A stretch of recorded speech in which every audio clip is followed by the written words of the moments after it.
We'll go ahead and get started with our regularly scheduled meeting. Have to compliment you, Ms. Lewis, on that lovely sweater that you have there. That's very nice, very nice. Yes.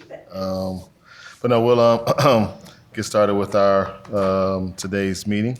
If we have any public, which we don't like, we have many, but if you'd like to make public comment, there are cards available at the table as you enter, and our Ms. Anderson will pick those cards up and call you down at the appropriate time. Until then, if you could join me and stand for the Pledge of Allegiance. Allegiance to the flag of the United States of America and to the republic for which it stands, one nation, under God, indivisible, with liberty and justice for all.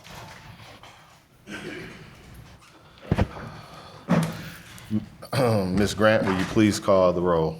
Yes. Mrs. Williams? Present. Dr. Baker? Here. Ms. Davis? Here. Dr. Flores? Present. Ms. Grant present. Ms. Lewis? Present. Reverend Matias, Ms. Shockey are both She'll be late. absent. And President Ross? Present. And may I get a motion to approve this evening's agenda? So moved. Support. All in favor? Aye. Any opposed, same sign? No, there be none. All right, thank you very much. And we will move into our celebrations. Right. So today is the recognized day for Juneteenth, and our Office of Equity and Inclusion has shared information related to the Juneteenth over the past couple of weeks with our larger community. These efforts are part of a larger campaign to grow our cultural competence and understanding of the communities we serve. We want to acknowledge and share the significance of this day, Juneteenth, which is specifically June 19th, with you, our school community. On June 19th, 1865, 250,000 Black enslaved people in Galveston, Texas, were informed that they were free 2.5 years earlier with the Emancipation Proclamation of 1863.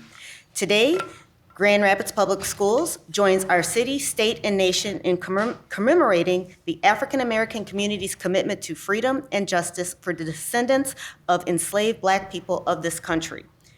In the paraphrased words of Miss Opal Lee, godmother of Juneteenth, achieving this goal of recognizing June 19th as a federal holiday will return this historically momentous day in the Black community to its original intent of educating, celebrating, informing, and bringing all people together.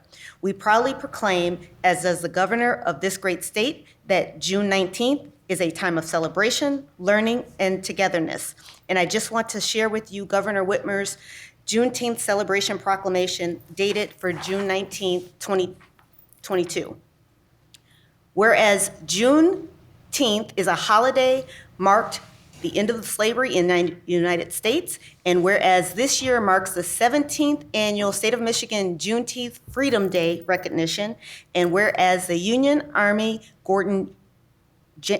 General Gordon Granger landed in the Texas port city of Galveston in 1865 as the Civil War drew to a close, one of his first actions was to read General Order Number 3, which stated that all slaves are free and that former masters and slaves have absolute equality of personal and property rights. And whereas following his statement, June 19th or Juneteenth became the emancipation date of those long suffering for freedom. And whereas since then, the oldest known celebration commemorating the end of slavery in America, the tradition of celebrating Juneteenth has remained strong well into the 21st century, recognizing the triumphs of the human spirit over the cruelty of slavery and honoring the strength, endurance, and faith of African American ancestors. And whereas in June 2005, Michigan Governor Jennifer Granholm signed legislation officially designating the third Saturday of June in Juneteenth National Freedom Day in Michigan, and Senator Martha G. Scott sponsored Senate Bill 384 to recognize Juneteenth as the official state holiday. And whereas in June 2021, President Joe Biden signed legislation officially designating Juneteenth as a federal holiday, And whereas this year we are proud to celebrate Juneteenth as an official state holiday for the first time. Whereas it is imperative that we continue to work towards more equitable and a just Michigan and to ensure the joys of liberty and justice for every resident in our state. Now, therefore, Gretchen Whitmer, Governor of Michigan, and Garland Gilchrist II, Lieutenant Governor of Michigan, do hereby proclaim June 19, 2022 as Juneteenth celebration in the state of Michigan. We encourage all citizens in the state of Michigan to participate in Juneteenth freedom festivals and celebrate African American history and culture while continuing to promote diversity, equality, and a strong sense of community in our state. And so that is the history of Juneteenth, and we wanted to make sure that we did not allow this historic day to just be kind of passed over. We wanted to make sure that we brought some acknowledgement to that. So thank you for allowing me to read that. Thank you very much. Thank you. It's definitely a long time coming, so thank you very much for, and thank you, Ms. Grant, for nudging us a bit to be intentional with the recognition as well. Guess that moves us to public comment for board agenda items. Doesn't look like we don't have any union representation in the audience, so we will move on to our secretary's report.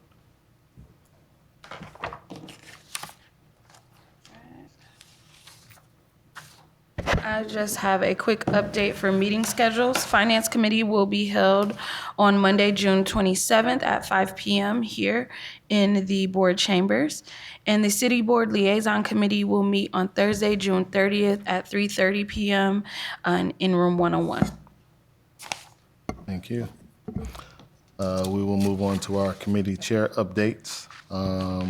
Ms. Downs-Lewis, Policy Committee. I'll do that when we get the action items. You'll provide update as we go through the action items, okay?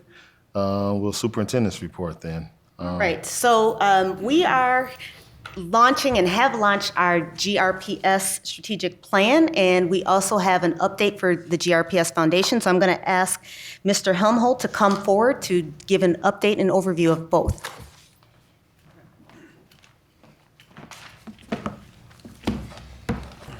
Good evening, Dr. Roby, President Ross, members of the board. Just a quick update on the strategic plan, and some of this I think you've heard, but where we're at, after your following the last meeting, we sent that document that was presented far and wide.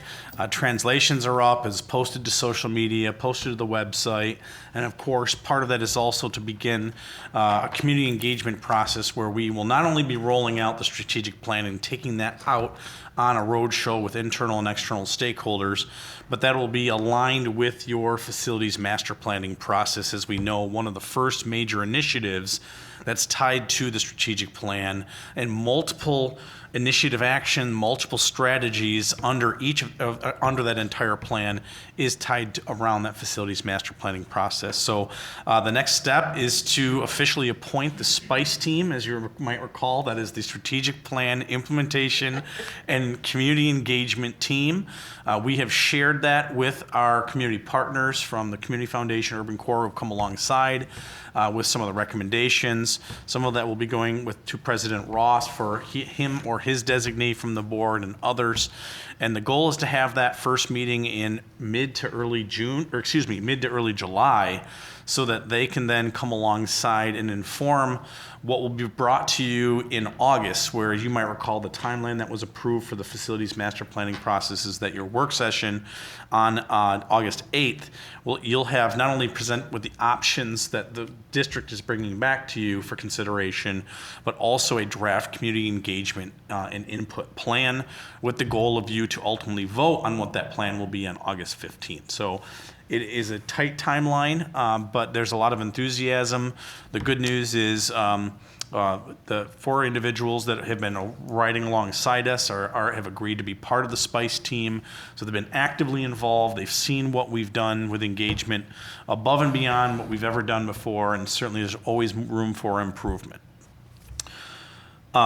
I'm going to stop there. Was looking to see if Stephanie Andrews is here, as I hope she would be. But GRPS Foundation update, they're continuing. Yeah, obviously, we had a huge success on June 1st with the Mindshare event. They ended up raising more than $220,000. The board, the foundation board did just recently approve up to $700,000 to fund many of the traditional activities that they fund. As you might recall, we're continuing to use ESSER funds for some of those. And we're also, the foundation is in that rebuild process. So Stephanie and her team have really landed on the finances. They are working closely with the board on how do they grow the funding that they're going to be able to provide for our scholars and for our schools and district. The next shift is looking already to Turkey Trot. We're planning for Turkey Trot next year. They have a new sponsorship packet. Both Stephanie and Holly have extensive experience with races, and Holly Visser used to run Gazette, Girls on the Run. And so they're looking to formalize the fundraising and play a more active role than maybe they had done in years past. And they're also planning the Foundation for the Future in the fall, alumni engagement, the new football game between Ottawa and Union. You might recall we did sponsorships last year. And so there's a lot of activity coming out of the foundation, and they're working hard. Right. I think that's all. Appreciate you, sir. I guess that moves us to our action items. We do have action item for adoption of the general operating budget. May I get a motion for that? As we know, we did get an update last week, and we were present for the overview that Mr. Oberst provided. So unless there are any comments or questions, I guess asking for a motion. So moved. Support. There, Oh, no. So I don't know if we need to discuss. I know that we just discussed it. I thought that maybe just some high level. Yeah. Some, So, Mr. Oberst, will you come forward? yeah. There was a request to have a little bit more detail around some of those things that were underneath the budget. And so, Yeah, so let me, And this is Larry's last meeting, so we should just ask him a lot of questions. Make him really work. Oh, so that's what's behind it. I'll plead the fifth, all right? How's that? So, yeah, obviously all you were here for the public hearing, just to maybe address some of the comments that came up from the public there as it relates to the ESSER spending, which certainly has been a big topic since it all became available. And you know, we will get an update as Dr. Roby mentioned later in the summer, but just to give you a high level of where our money has been spent so far the last year and a half, if you will. And now we made an initial huge investment in the technology aspect of things. Obviously going into the virtual environment, we had to get those devices out there and then continue to support those devices and refresh them as time went on. We've also have used the ESSER funds to supplement our curriculum in all areas and to essentially pay for some of the curriculum that, as you heard me say, we've been paying for a number of years. We can clear those things up. There has been much discussion and planning surrounding the whole social, emotional, and mental health. That continues to be a significant need for not only our scholars but our staff too. And as I think I've mentioned to you before, the more recent stakeholder groups that I met with, that was the common theme for all of them: is we need more help. We need more help. We've been actively searching to hire a SEL director. In the meantime, Natasha Neal has been doing a great job and bringing some additional resources. Mental Health Month in May, we had a series of programs focusing on that. We do still have in the ESSER budget, money to fund 3 full-time mental health professionals, employees. That has been a struggle in terms of finding the talent we need to support the needs of our students. But we continue to move forward. That there is, as part of, and as you know, the strategic plan, that was a focus too. And so this next year, not only in connection with the strategic plan initiatives, but with our ESSER initiatives too, is to get a all-encompassing district-wide SEL curriculum program, if you will, and Mr. Atkins and his group are working very diligently to get that in place for this next school year. And we will continue to look for those full-time mental health professionals. As I mentioned, it's if we can get some extension on actually spending these dollars, and what came out last week would extend the deadline to April 2026. And really it says if right now, again, just details to follow, I'm sure, but if you have the money committed, you have until that date and time. So we could actually fund maybe more mental health or SEL type of full-time individuals, longer period of time with that money as opposed to build it into our general budget. The three that we had budgeted already for ESSER money, we determined we could sustain them going forward by redirecting some of our 31A dollars. Again, our whole objective with the ESSER money, I just want to remind you, is try not to build in too many costs that they can't sustain. It's one-time money. And on the support curriculum, as you're aware, we had during the winter break, we had those additional Intercession. Yeah, I couldn't remember the name. Thank you. That went on. So all that is, and we have in process right now. We've talked before about a take-home book program district-wide. Mr. Harper, our curriculum director, has been working on that. We've got some bids in, and I think we'll make a decision that really quickly here now. We've got the information in place. So it takes time to get these things in process. We continue to have challenges, as I've said before, with talent shortages and supply chain shortages. But as we budget $36 million for the 22-23, that's going to be in all areas. You know, a little bit in technology. The big piece in technology now is the in-classroom technology we talked about, and equipping classrooms with the updated technology to help the teaching and learning there. Mental health, SEL, curriculum, really the whole range of things for the $36 million that's currently budgeted. So that's just, I guess, a little summary of where we are, and Rhonda will give you a more in-depth summary. Part of it is, as we close out, as I mentioned, is close out the 21-22 year in preparation for our audit and firm up those numbers and what bucket of dollars they came out of, and that's Rhonda will be in good shape by August to present a better picture of that more specifically for you. All right. Thank you very much. Yeah. It's very helpful. Great. Yeah, thank you. So we do have a motion and a second. I guess we can go ahead and call the vote for that. You can maybe wait there, Mr. Oberst, in case we have questions on I special will revenue. stand by, absolutely. Mrs. Williams? Yes. Dr. Baker? Yes. Ms. Davis? Yes. Dr. Flores? Yes. Ms. Grant, yes. Ms. Lewis? Yes. President Ross? Yes. So now the adoption of special revenue. I guess are there any highlights you'd like to offer, Mr. Oberst, or we'll call for a motion?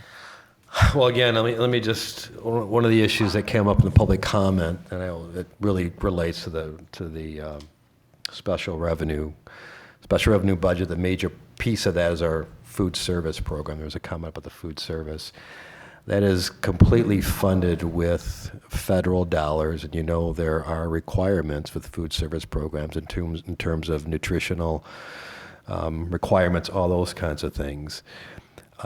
Because it's funded with federal dollars, we cannot by law use ESSER money in the food service program because it's already funded with ESSER dollars from another program. So there's no ability to, and not that we need to use ESSER dollars, because that has been a program that, for the most part, up until the pandemic when things got a little out of whack, obviously, it's been able to sustain itself with the funding that it got. So, and the budget, as I mentioned last week, for the 22-23 year has us back to normal meal volumes, if you will, and we believe the funding will be sufficient to cover our costs for that whole thing. But again, I just want to clarify that we cannot use ESSER dollars for the food service program, because we already are using federal dollars for that. Thanks for that clarification. Any questions for Mr. Oberst on the special revenue budget? Now, can I get a motion for adoption of the Motion to special adopt revenue? the special revenue budget? Support. Mrs. Williams? Yes. Dr. Baker? Yes. Ms. Davis? Yes. Dr. Flores? Yes. Ms. Grant, yes. Ms. Lewis? Yes. President Ross? Yes. And then lastly, from a budget perspective, adoption of the debt retirement budget. Any highlights you'd like to offer, Mr. Oberst?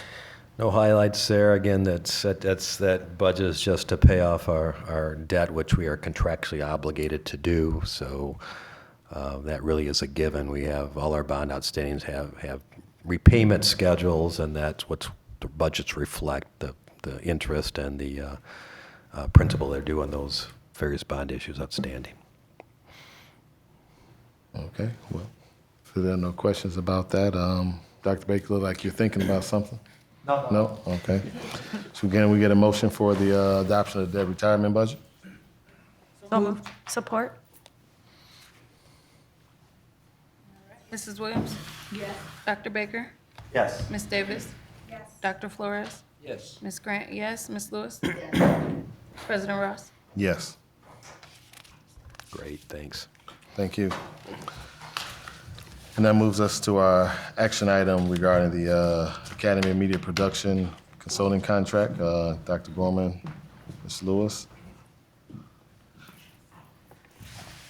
And thank you in advance for taking the time to get a little more information. I will clarify with the board that, as it stands right now, this is really not necessarily something that the administration needs approval for. It's definitely within the umbrella of administrative discretion, I suppose, might be the best way to put it. We'll compliment Dr. Roby for being intentional to bring it to the board to get input and support. But again, at the end of the day, as our policies currently stand, it is administrative discretion. But as we know, we had some questions about some of the background and some of the liberals on the contract.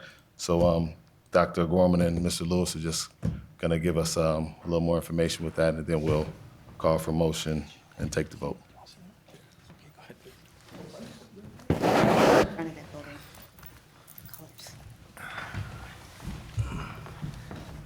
Okay, so good evening, President Mr. Ross, distinguished Board of Education members, and Dr. Roby. This evening we are here to provide just a little more information on what we shared at the previous Board of Education work session. So tonight is about getting a contract approved so that we can get some services for the scholars at Ottawa Hills High School as it relates to the Academy of Music and Media Production. So as you can see, our beautiful new front door of Ottawa Hills High School. And Mr. Lewis, go to the next slide, please.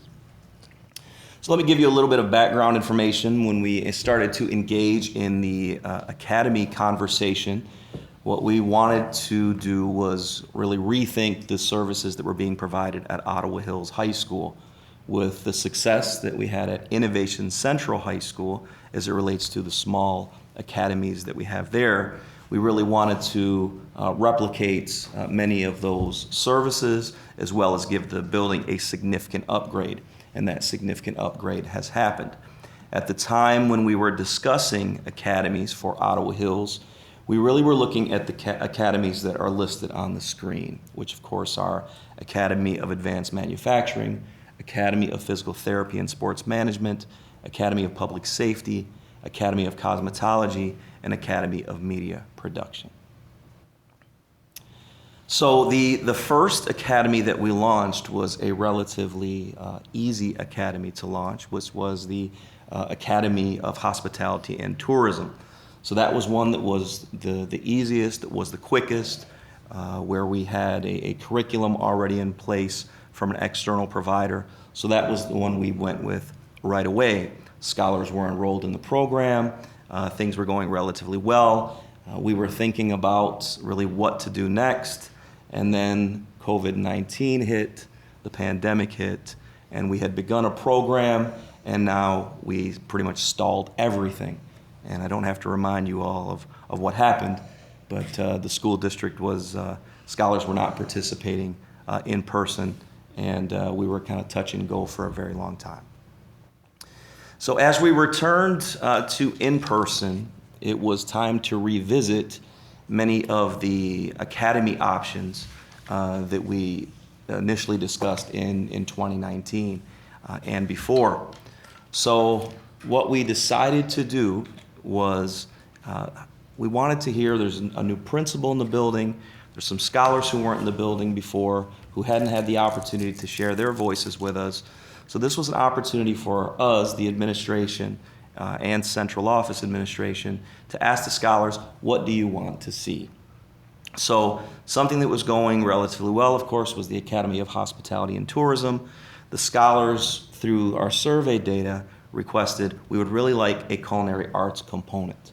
So with the investment of the bond, there is, of course, the old cafeteria there at Ottawa Hills is going to be reimagined. We are hopeful to have a partnership with Grand Rapids Community College. All of this was shared at Academic Achievement. Mr. Lewis and his team have been engaging with Grand Rapids Community College into what this could potentially look like. So as a result of hearing student voice, we decided that we would add to hospitality and tourism a culinary arts class. In addition to that, the scholars were very excited about not only a media production component, but also a music production component. And of course, that would be available in this upcoming fall, and that's why we are referencing this contract this evening. And so the research, we did a little research and some background work and looked at a school in Detroit who had media production. We looked at a school also in Indianapolis, Indiana. And as of late, Dr. Roby and I and a couple other colleagues went to Minnesota, Minneapolis, St. Paul area to look at a Academy of High School Performing Arts program. And so we had an opportunity to engage with that process. In the meantime, we were able to connect with a former Ottawa Hills High School graduate, Lucius Hoskins. Lucius Hoskins is well entrenched into the music arena, and he was very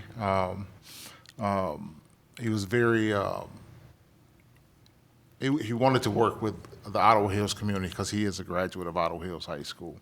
And so we engaged with him and talked about how he could make this process happen. He had worked in the programs as such in Houston, Texas, at Yates High School, and there's a lot of videos out there that support some of the work that he's been doing with that high school. We did have some of that linked up here. However, we had some technology glitches, and so we won't be able to see it all today. But Mr. Hoskins is willing and ready to work with us through his organization called Ladal Enterprises. And so that program would be at Ottawa Hills High School, and it would be connecting again to what Dr. Gorman said, the music and media production program. So what Mr. Lewis and I will absolutely do is send you some links just so you can see it. I mean, we can describe it and talk to you about all the aspects of it, but we would love for you to have a chance to take a look. So we've got some scholars in action here on the next slide, and you can see it's, music production. I mean, the scholars are not just listening to a musician speak to them or a producer speak to them. They're actually engaged in the work. One of the videos that's on YouTube is scholars are making beats for a song that they were creating. So Lucius is in front of the class in the traditional format, pulling scholars up, showing them how to make beats, and scholars are working in small groups. So the first class, and Mr. Lewis will walk you through really the 4-year cycle or 3-year cycle, so to speak. The music production component is one of the first classes that scholars participate in. And this is the video of the music production and entrepreneurship class. It's just a scan of the classroom to see how kids engage into the program itself. It's a real short clip.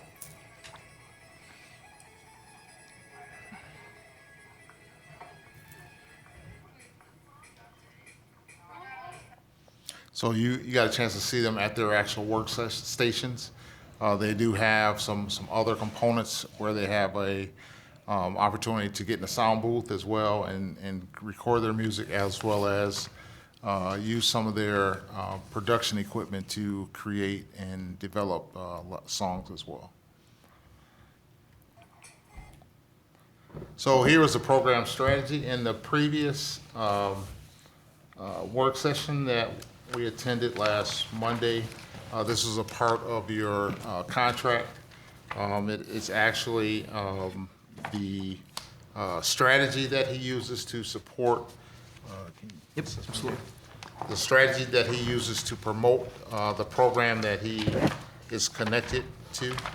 And there's a couple of different components. The results of the program talks about how the teacher and the consultant connect to link together to also support the students.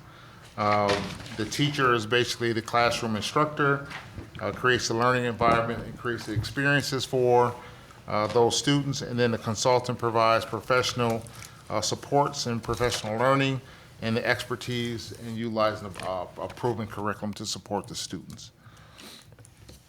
On the next page, it's kind of a rollout of what this would look like. We will be expediting this process with your approval tonight of this contract, but it deals with initiating the process with the needs assessment, developing the program itself as it relates to getting the correct equipment and resources that's necessary to run the program, and then the implementation, and then the closing gap of how we look at making improvements in the program based on how the implementation happened during this current year, which would be 2022. If you look towards the last page talks about just the journey, kind of talks about the courses that will be offered. Year one would be music production and entrepreneurship. Year two, the sophomore year, would be principles of arts and AV, computer music course, and then the third year would be consistent with music business, so more of the entrepreneurial spirit. The fourth year is geared more towards how kids engage in the community and engage in internships out in the workforce. And so that would conclude their course sequencing, but every course would be a year-long course, and it would be semester-based courses. So 18 weeks courses each semester, which goes to 36-week school year. So how does this align to our strategic plan? When you look at our priorities, scholar outcomes, we're looking to increase empowerment, belonging, and agency. This program does that. If you had an opportunity to really see the video that we had for you, you would see that happening in real time. And then increase successful transitions from high school to college or career. And some of that happens within the fourth year, where they're out in the industry, working in internships, working in work-based learning placements to start supporting their career if they so choose, or they can take themselves into a college component and enroll in someone's music program in a four-year institution or two-year. Strategic theme, we looked at enhancing the curriculum and program opportunities. And so that deals with expanding the applied hands-on opportunities that align with scholar interests. And as Dr. Gorman mentioned earlier, there was an interest here from the students at Ottawa during a survey. And so we would like to support this contract tonight and move forward with this contract. Thank you. I have one question. Yes. So I'm a fan of the program.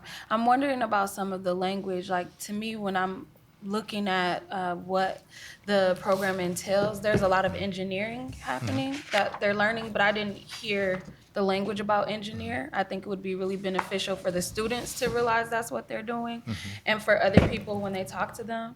So if there's a way to say like sound or audio engineer, like that, Yeah. that's what they're learning, and that translates to other things.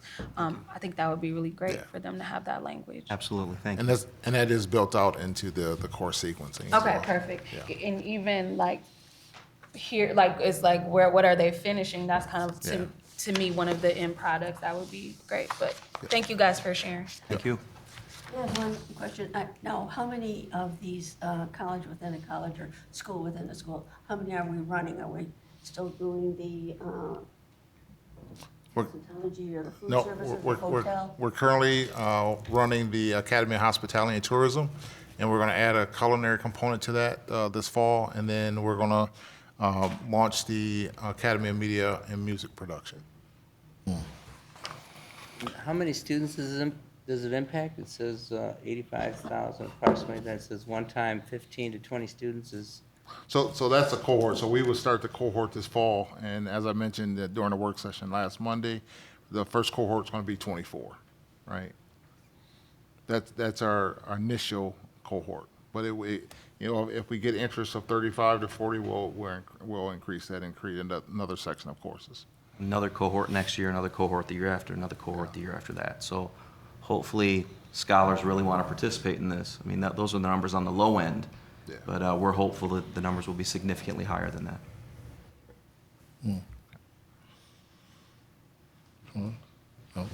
I love the work. I love the work that it's based off of, that, the school in Minnesota. I mean, I just think this is, and people are asking for it.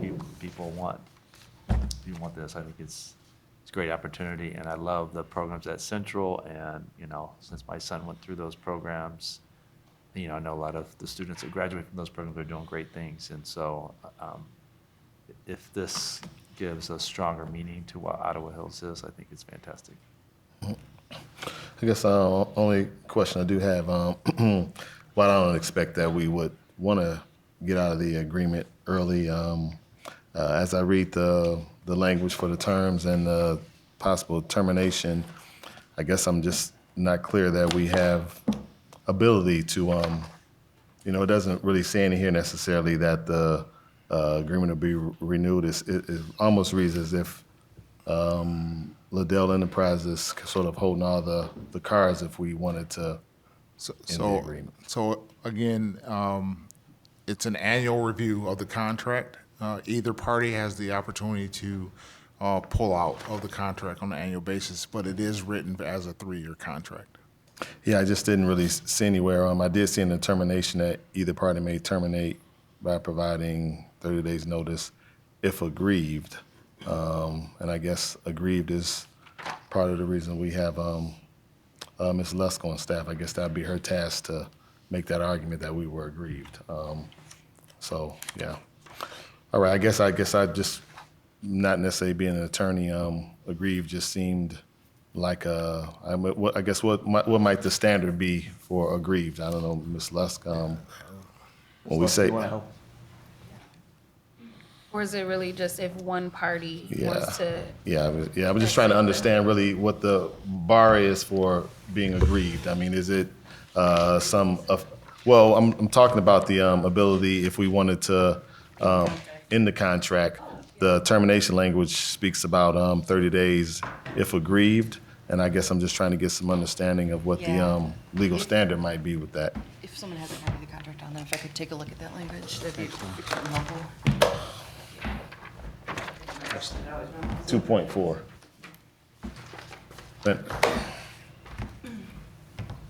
Mr. Ross, may I make a comment while she reviews that? Please.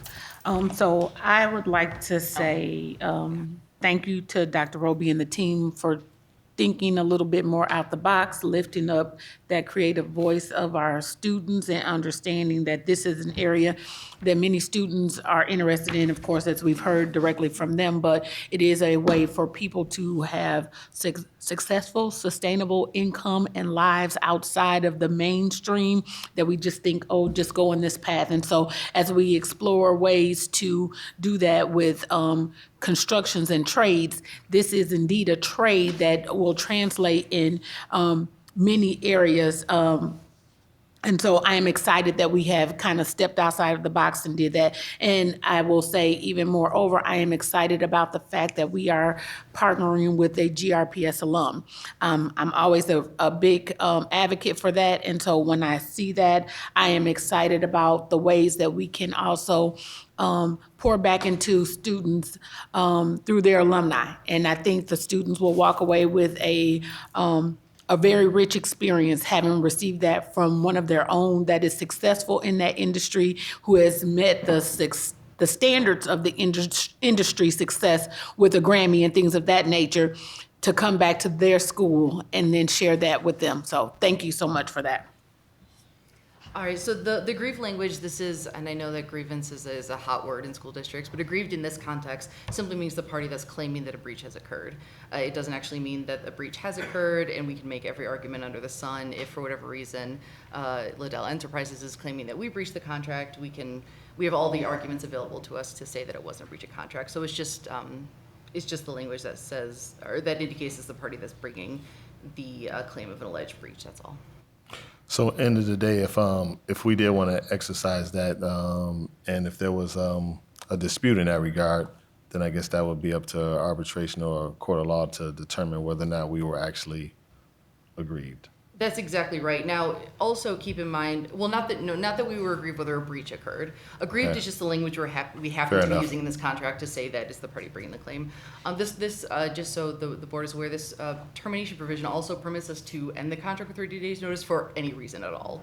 So it doesn't just have to be because of a breach. We can decide, we can do a reflection, a review of the services that Mr. Hoskins is providing and determine, hey, it's not what we had in mind, it's not really working for us, and then cancel it with 30 days notice at any time, regardless of if there's a breach or not. And he can do the same. And he can do the same, right? It's reciprocal. Well, thank you. Is this contract still requesting the $125,000 up front? What's that? It is not, no. Okay. What we're doing instead is we're having them invoice us, and then we'll pay invoices as they come in. Okay, and then does this contract also commit us then to, I mean, obviously if we approve it, that after the third year that we would renew at $250,000? No, what it's doing is saying that there'll be a $25,000 increase per year, up to $250,000 as a maximum amount, and however many years that takes. Well, it says the parties also agree that should the contract be renewed after 3 years, then the contract price would not be discounted rate. It would be the full price of $250,000 plus annual increases. You're right, I apologize. Initially, we had discussed having it increase $25,000 per year from the 125, I believe it says right now. But no, my apologies, you are correct. After the 3 years, it would jump up to the 250. And I will share that in conversation with Mr. Hoskins, his goal was to have organizations, done with his services after 3 years. He believes that, once he connects with the teacher, helps build the program, there won't be any need for him after 3 years. So yeah, I could appreciate that and would hope for that. I guess my only thought to that though, if we do get to that point and we do need some of his expertise, I would think at that point it wouldn't necessarily be the full gamut of his expertise. So I guess I would have a concern about agreeing at this point to, I guess I would like something maybe that speaks to that, but doesn't, I guess, list the 250 amount, because it may not be the full scope of his service that we need at that point. So would it be all or nothing, 250 or nothing, or would there be opportunity to, and if it is, it doesn't really indicate such in here though. So what the contract language says, if I heard Dr. Flores right, is that if this agreement is renewed, if we enter into a new agreement where the services are reduced, then we can charge, or we can ask for whatever he can charge, rather, for whatever amount we agree to. Gotcha. Ms. Grant? That's what I was gonna say. I think it's Okay. just identifying that the This actual particular- cost of this is $250,000, but he's giving it to us for $125,000. But doesn't this obligate us, if we approve this tonight, as a board action, to agree to $250,000 should this be renewed in 3 years? Okay, and that's the issue.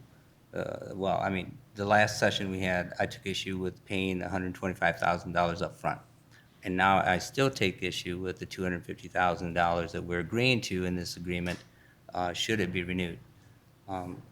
In addition to that, I mean, I'm just concerned that we don't have enough details and description, that the deliverables are not well-defined, that we're not using the same metrics that we used in evaluating proposals for consultantships that we have had in the past.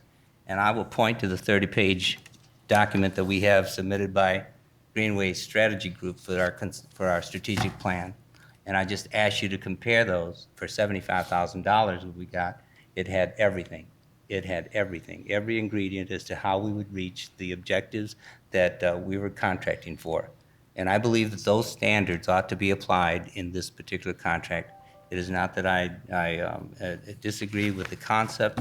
I fully agree with the concept. I grew up with Ottawa Hills High School's very famous talent shows and attended those, and they were great. And we need to be doing more things with our community to develop their talent in a number of ways. I just do not feel that this has the meat, that it has the descriptions, that it has the defined curriculum, that it gives us enough information to carry that forth successfully. And that is my concern here. And I'm concerned about the language that commits us to paying him $250,000 for something that I just have not do not have clarity at this point with what I've been presented as a board member. Thank you. Any other comments at this point? I will say, though, I do share Dr. Flores' concern about this 250 after this contract. It almost reads to me, and I'm clear on what you said. Ms. Luss, makes sense to me that if we were to enter into this exact contract again, that it would be 250. I do get that, but logically, though, that doesn't fully mesh with me, simply because a lot of the things about this particular contract are front-end sorts of things. So obviously in 3 years, I would assume we wouldn't still be doing those front-end things like providing equipment. Of course, it may be updates, et cetera, et cetera. So I guess, I don't think it's reason to derail it, but I guess I would, after the vote, and if this does pass, I think I would just want something else exchanged between us and Liddell Enterprises that I guess more clearly indicates that in the suing contract, I think it should be a matter of negotiation based on the needs 3 years from now. And I guess it just seems a bit, I don't know, I don't want to say confusing, but again, that just gives me some degree of a pause. So I don't know if there are any thoughts to that, but just sharing. Yeah, so I mean, part of the reason we have that termination language in there is because if for whatever reason after 3 years we realize we might need many of the services he's offered, but not all of them, then we can decide. I believe the language is 30 days for termination. We can terminate the contract 30 days before it's out, and then enter brand new negotiations moving forward. So when you read the termination language and that language together, this is if we literally just take this contract and renew it, which we are under no obligation to do. What the purpose of that, as Ms. Grant kind of spoke to, was to make sure that we knew as it was written down what he typically charges and that he was giving us such an incredible discount. But we have many options under the contract, one of them being the termination language, the other one just deciding not to renew it after it terminates, actively terminating it versus deciding not to renew it, to make sure that on year 3 or year 4 that we're not paying the $250 if we don't want to. Any other comments, questions? No. Would anyone like to make a motion to approve the, excuse me? Motion to approve the Academy of Media Production Consulting contract. Thank you. Mrs. Williams? Yes. Dr. Baker? Yes. Ms. Davis? Yes. Dr. Flores? No. Ms. Grant? Yes. Ms. Lewis? Yes. Reverend President Ross? Yes. All right, thank you. That moves us to the MHSAA membership resolution. Mr. Johnson doesn't look like Mr. Johnson is here. Mr. Johnson, the Michigan High School Athletic Association membership resolution. I don't think there's anything to necessarily share about that. Do you want to provide a quick overview of what that's about?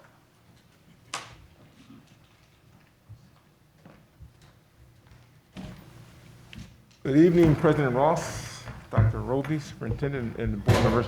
That's just our annual membership resolution to notify the Michigan High School Athletic Association of what schools will offer sports in the district. So we do it every year. And for us, over the last maybe 10 years, we've been adding schools. And we've been adding middle school programs, so we just have to notify them that they will have athletic programs. Do we have any additions this year? No additions this year. Thank you.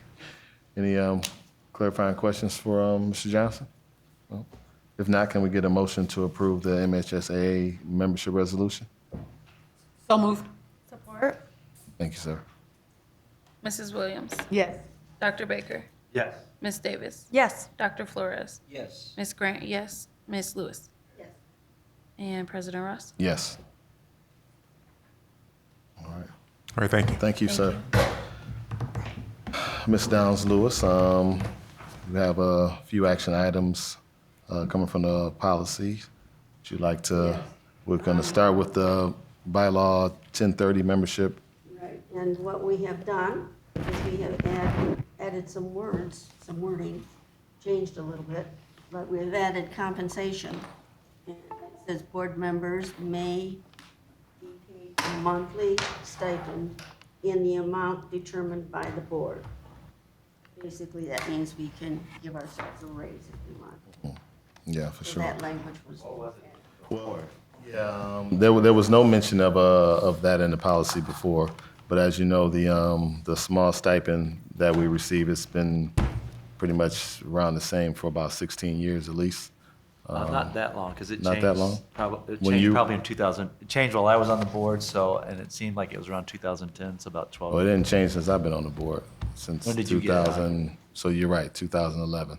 Yeah, so I think just it was before I got that in year there. So, before. yeah, That was that about 12 extra, years. that extra cash. Yeah. We used that to talk. That's what it was. So yeah, that just opens up the ability to review that a little bit more regularly since it hadn't been reviewed in a decade or so. So again, this is just the first reading with that, and that was the only addition. Depends on when that goes into effect, Yeah. Tomorrow.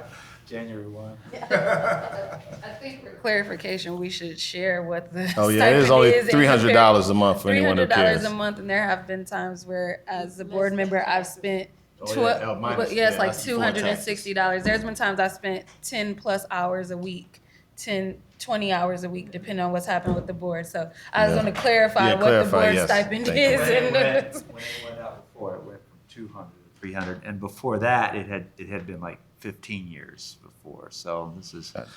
And I guess another thing would be that we don't receive any payment for gas when we driving, this kind of stuff. Yeah, some schools do that, but we don't have that. Very true. All right. Okay. Thank you for clarifying. Didn't Can I? want them to think we were talking about big bucks. Yeah, good call. Can we get a motion for the first reading of Bylaw 1030? So moved. Support? Mrs. Williams? Yes. Dr. Baker? Yes. Ms. Davis? Yes. Dr. Flores? Yes. Ms. Grant, yes. And Ms. Lewis? Yes. President Ross? Yes. And that brings us to 5,700, paid tutoring, other educational services, first reading. Any overview for that, Ms. Lewis? That is 5,700. Yes. Basically, this policy will not allow teachers who have kids in their classrooms who need help and need a tutor, they cannot tutor those kids and take payment. Now, they can tutor other kids in the building, not their own students, but other kids in the building who may need that help, but it would not be on school property. Okay. So just clarifying, then this provides guidelines for teachers and district employees to provide tutoring services as long as it's not a student in their Right. class. So this will pertain to outside of school hours, like. That's right, when that's right. they're- All right. Ready to- Any questions or discussion on that, or if not, can I get a motion then for first reading of 5700, paid tutoring and other educational services? Motion to approve the first reading of policy number 5700. Support. Mrs. Williams? Yes. Dr. Baker? Yes. Ms. Davis? Yes. Dr. Flores? Yes. Ms. Grant, yes. Ms. Lewis? Yes. President Ross? Yes. And then 7880, flag displays, first reading. Yes. Basically, we deleted, should I just read the whole thing? Because we didn't delete that much. Each school building, in accordance with law, shall display the United States flag each day that the building is open for students. The flag shall be flown outside of the building according to accepted displays. The display of the Michigan flag or the Grand Rapids Public School flag is optional. No other flags may be flown outside of the district buildings or facilities. So yeah, the addition to the policy is the last sentence, no That's other right. flags being flown outside the district buildings or facilities. There's no other change to that policy, so, And the addition of the GRPS, or And the GRPS addition- flag being optional. thank you. Any questions, comments? If not, someone like to make a motion for first reading of 7880, flag displays? A motion to approve the first reading of the policy number 7880. Support. Mrs. Williams? Yes. Dr. Baker? Yes. Ms. Davis? Yes. Dr. Flores? Yes. Ms. Grant, yes. Ms. Lewis? Yes. President Ross? Yes. And last policy action item is regarding 8240, student appearance, presentation of first reading. I will read what we have here. Students shall not dress, groom themselves, or appear in a manner that endangers or interferes with the health or welfare of that student or other students, causes disruptions, or directly interferes with the educational process, and/or otherwise promotes illegal activities, symbols, or language. The decision of whether a student is in violation of this policy is to be determined by the building administrator and is not appealable. In the manner of dress, grooming, or appearance, if it disrupts the normal educational process, building administrators shall take necessary action to correct the situation, including removing a student from class, sending a student home, requesting parents provide appropriate clothing, or, to the extent reasonable, asking a student to remove or change the offending clothes. Now, we also added, although I don't have here, about documentation. Do we have that wording, or would you? The district understands the importance of avoiding disparities between the students. As such, a documentation process will be developed to track when the student is cited for a dress code violation. Yeah, you may be looking at the initial policy that I sent. Yeah. You say you have that in front of you? Oh, Yes. okay, great. Yeah. Also, there was a sentence Student handbook. that you left out. The student handbook may outline more specific dress code requirements. Oh, see, those were the changes, yeah. I didn't get my emails today, so. So We yeah, discussed it, and that was all approved by the policy committee. It's just, I don't have it here. yeah.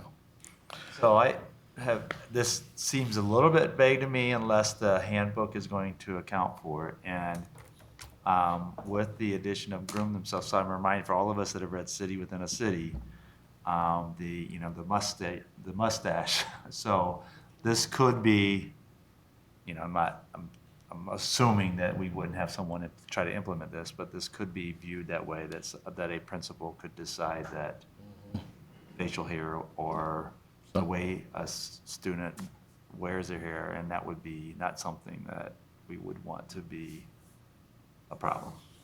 To your point, Dr. Baker, we had that discussion, specifically Okay, that okay. discussion, and that is why we are including the information about documentation so that the district cabinet has the ability to make sure that that is being implemented and in line with the policy and the intent of the policy of the board. And so that's why that piece has been introduced, to make sure that that documentation is there so that there's a way to track it and see if they are, if it's being consistently applied as well as it's being applied appropriately.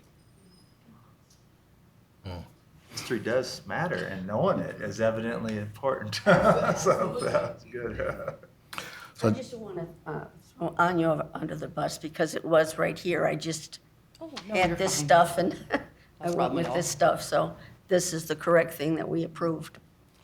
So I do have maybe just a language thing in the second half of the first sentence that talks about causing disruption or directly interfering with the educational process and or otherwise promotes illegal activities, comma, symbols, comma, or language. I guess the way that reads to me, otherwise promotes illegal activities is clear, but otherwise promoting symbols or language, I understand what the intent is, but the way it reads, it just says otherwise promoting I symbols or think language. we were talking about like gang things. Yeah, I understand what it's Okay. intended to. And the language, inappropriate language that might be on a T-shirt, which, Yep. I'm sort of surmising that we're talking about symbols or language that may be considered inappropriate, but just the way that this reads it, you have to infer that. Is this Oh, the it's first close. reading? This is the first reading, yes. Okay. Otherwise- So we can just take that back to Yeah. the Yes. teacher workshop. Yes. So yeah, just a yeah, note. that just, we can fix that. So otherwise, any other comments or anything on the first reading? Can we get a motion to approve the first reading? Motion to approve the first reading of policy 8240. Support. Mrs. Williams? Yes. Dr. Baker? Yes. Ms. Davis? Yes. Dr. Flores? Yes. Ms. Grant, yes. Ms. Lewis? Yes, And President Ross? Yes. And that brings us to our consent agenda grouping. And we had a motion for the consent agenda grouping, please. So moved. Support. Mrs. Williams? Yes. Dr. Baker? Yes. Ms. Davis? Yes. Dr. Flores? Yes. Ms. Grant, yes. Ms. Lewis? yes. President Ross? Yes. All righty. So that brings us to public comment. And we do have two. Miss Ari Wade and Mr. DeAndre Jones. If you could come forward, please.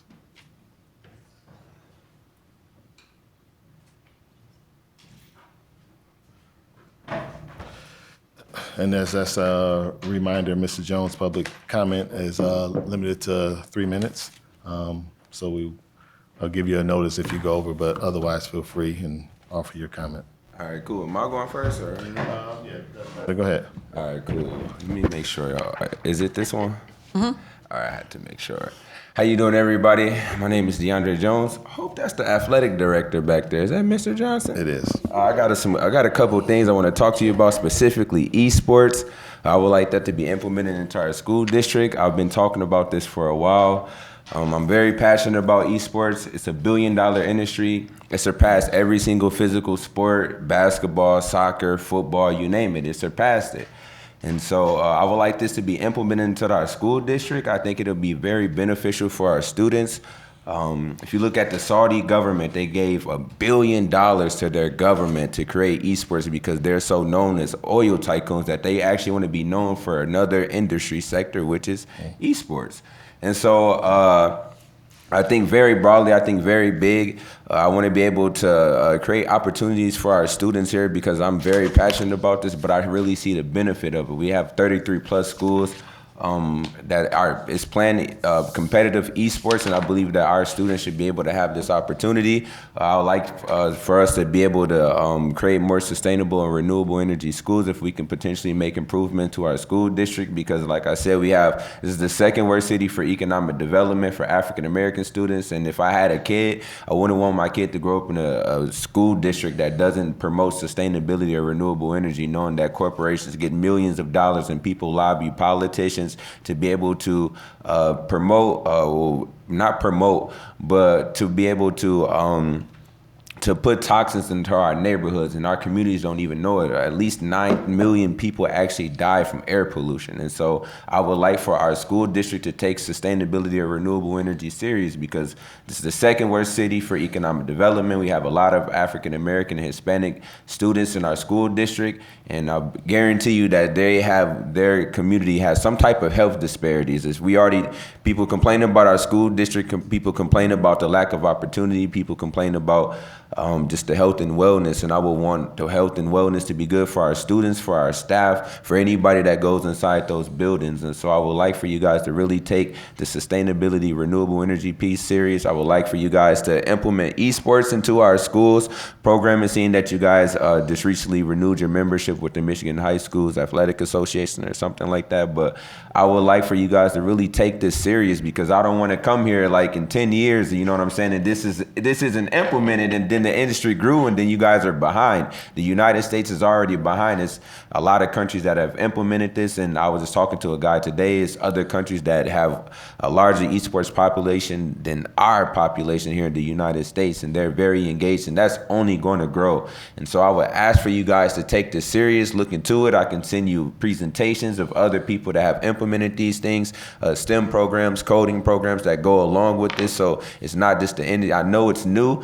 I also like that you guys implemented the music production and media, because I have a lot of friends that do that. I actually have a friend that actually made music videos for every single major artist except for Kendrick Lamar, J. Cole, and Jay-Z. So you name them, I can guarantee you I can pull up something he's made a music video for that person. So I like that, especially being at Ottawa Hills. I heard somebody complain it's only like 300 or 400 kids at Ottawa Hills, and there used to be 1,500 Thank you, kids. Mr. Jones. Your time is up, though. Thank you, I appreciate it. Thank you. Thank you. Ms. White?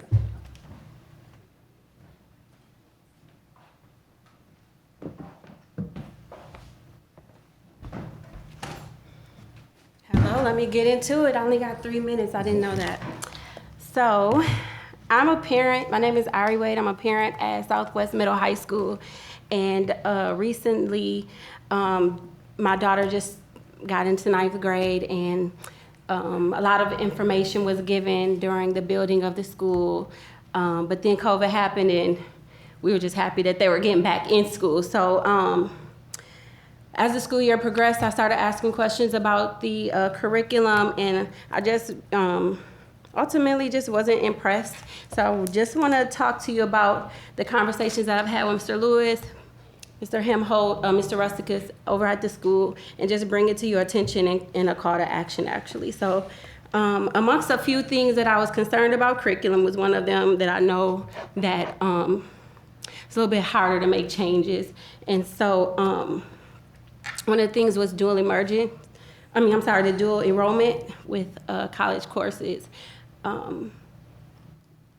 SWCC Middle High, if you didn't know, and some of you might not know, because my daughter met some school board members and was a little upset that they didn't know about her school.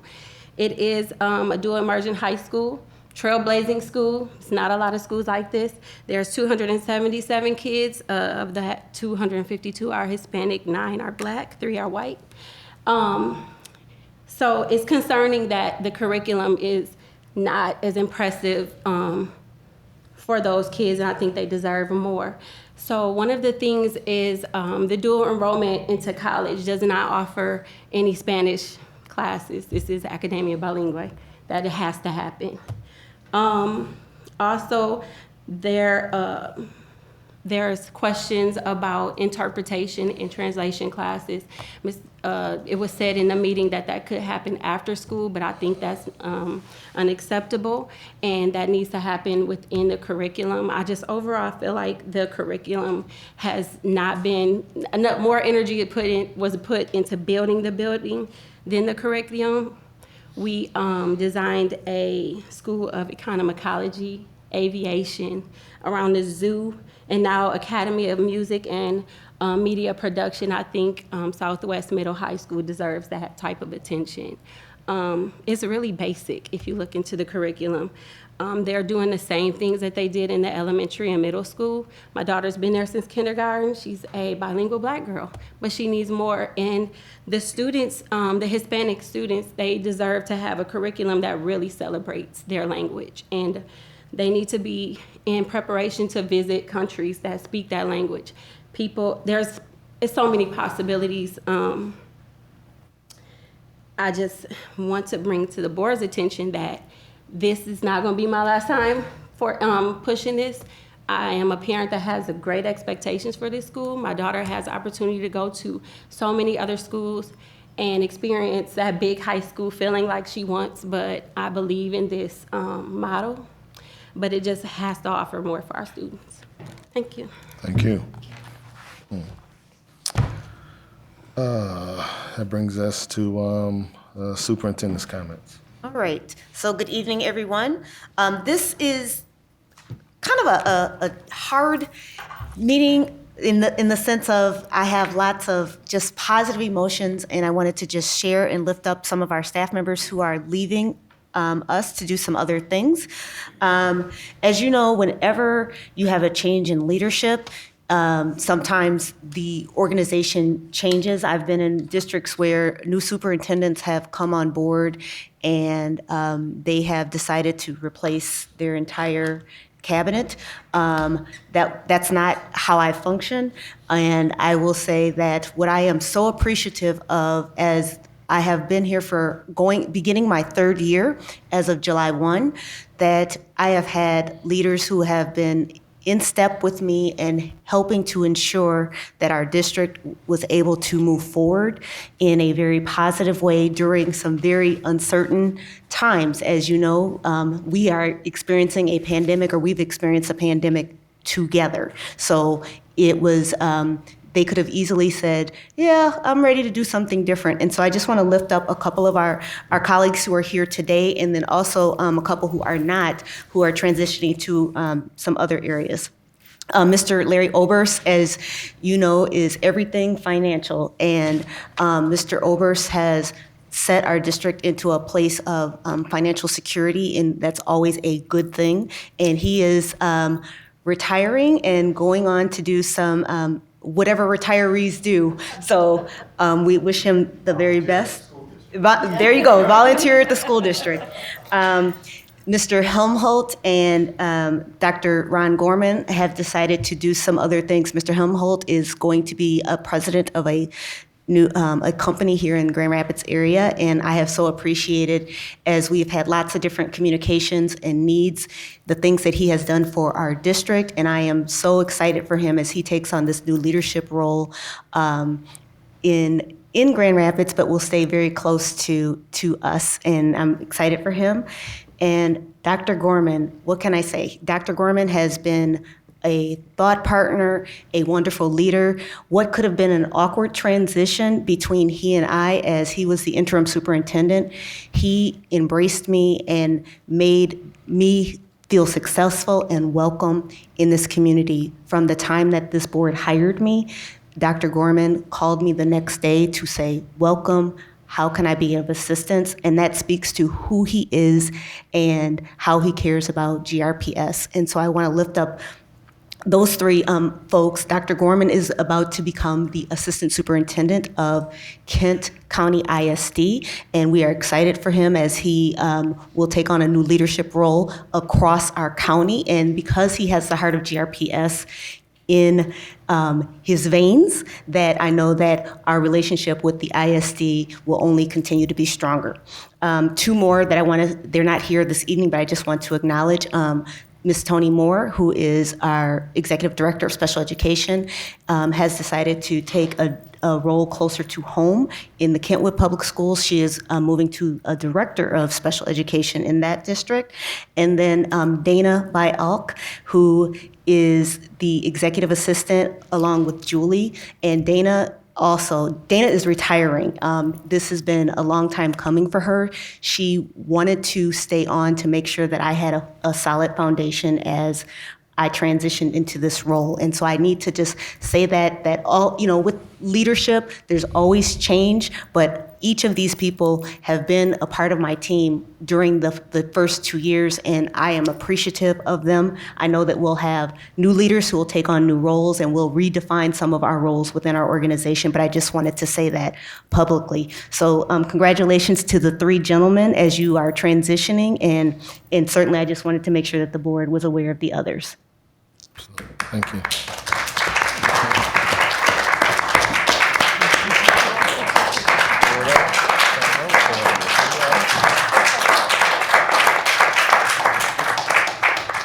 Wow. Well, Ms. Lewis, What can I say? what can you say?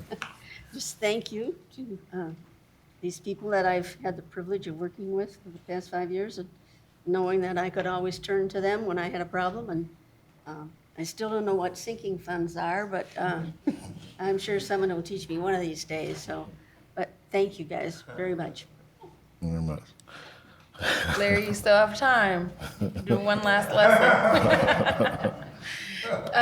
No, I want to say thank you as well. And that I'm excited about what's ahead for the district. As Dr. Roby stated, we have people who are going on to do more great work in the community, but to have strong relationships with us here at the district. And throughout the pandemic and right now, we've had so many changes, and sometimes it's just our nature as humans to like kind of hold on tight to what used to be and to be scared of what's new. But we have some great opportunities. We survived a pandemic.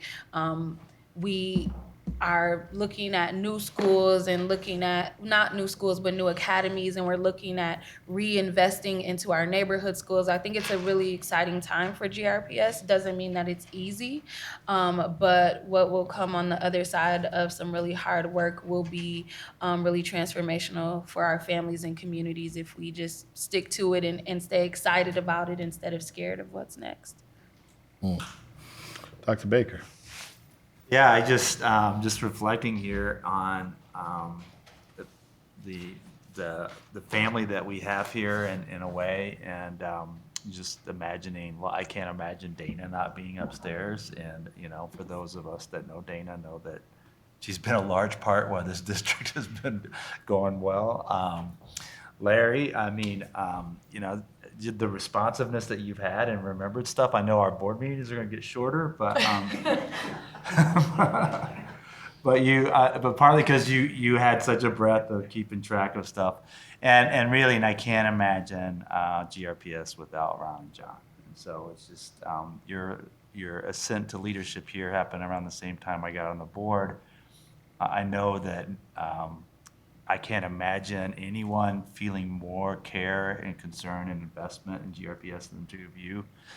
And I think that even though I know that we have talent coming and taking the place, I think that there's a hole in GRPS, at least in the heart of GRPS, or in the place where you guys were, and certainly in my own heart. So I wish I could say more. Who we are is because. Sure. Ms. Davis. Thank you for the comments from Tony and Christian, especially because you spoke to a lot of how I'm feeling. I haven't been on the board as long, but you guys are just really genuine people, and it's been a pleasure to get to know you, and you're experts in what you do, and I just really appreciate all 3 of you, and Dana, of course. So thank you.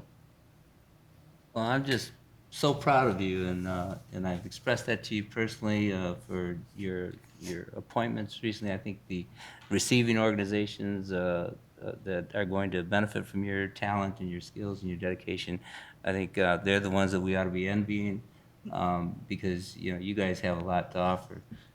Both young fellas, not retired yet, of course, He said both. We'll consider you too young because I like the old people that are retired. But I personally believe in change. I think we ought to embrace change. That there are term limits, and that we have a time when we need to move on. And so it is time, and I think it's wonderful. I think that we're going to get some new leadership, and that's wonderful because change is part of what our experience is here in life. And so go get them. Ms. Williams. Well, I'll also speak about the retirements and departures.